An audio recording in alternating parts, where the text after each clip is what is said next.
가룟 유다 딜레마라는 책이 있습니다.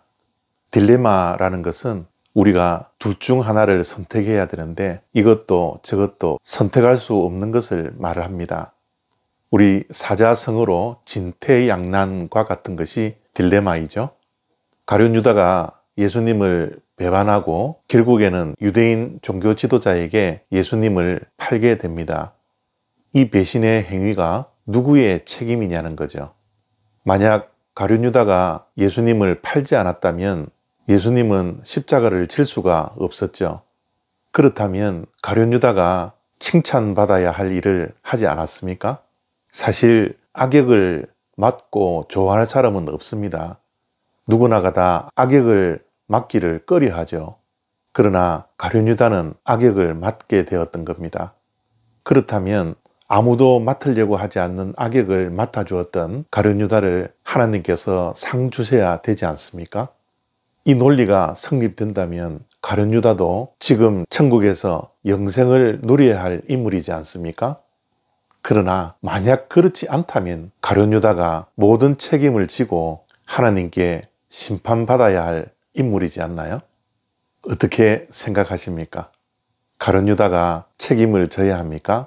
아니면 하나님께 칭찬받아야 합니까? 이것이 가룟 유다 딜레마입니다. 누가복음 22장 3절부터 6절까지 말씀입니다. 12 중에 하나인 가룟인이라 부르는 유다에게 사탄이 들어가니 이에 유다가 대제사장들과 성전 경비대장들에게 가서 예수를 넘겨줄 방도를 의논하며 그들이 기뻐하여 돈을 주기로 언약하는지라. 유다가 허락하고 예수를 무리가 없을 때에 넘겨줄 기회를 찾더라. 아멘. 가룟 유다가 예수님을 배반하는 과정을 말씀하고 있습니다. 그 과정의 첫 번째로는 사단이 가룟 유다에게 들어갔다고 표현하고 있습니다.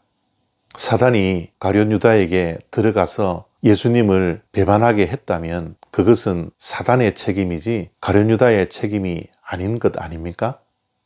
그러면 가룟 유다가 무죄입니까? 그리고 사단이 가룟 유다에게 들어간 이후에 두 번째의 과정은 유대의 종교 지도자들과 가룟 유다가 의논을 했다라는 겁니다. 그리고 그들이 가룟 유다에게 돈을 주기로 서로 언약을 했습니다. 그러면 예수님을 배반한 것이 가룟 유다의 독단적인 배반이 아니라 유대 종교 지도자들과 공모를 하게 된 것이죠. 그러면 그 책임이 반으로 줄어야 되지 않습니까?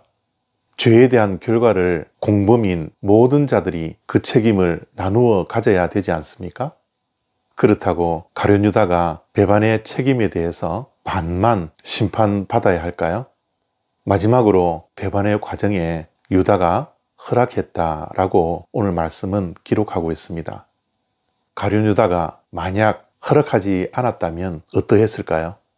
이 대목이 성경을 읽는 독자들에게 하나님께서 주시는 메시지입니다.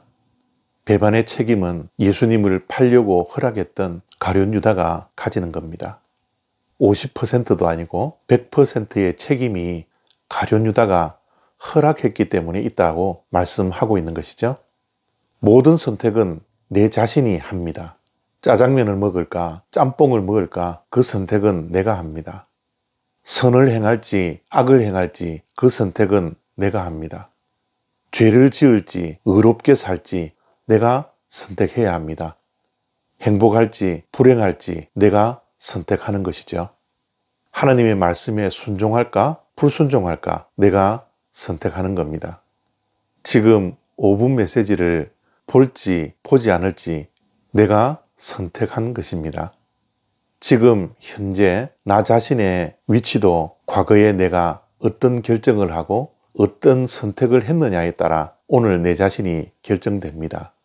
미래에 내가 어떠한 사람이 될지도 오늘 내가 무엇을 선택하고 무엇을 결정하느냐에 따라서 내일의 내 자신이 결정되는 것이죠.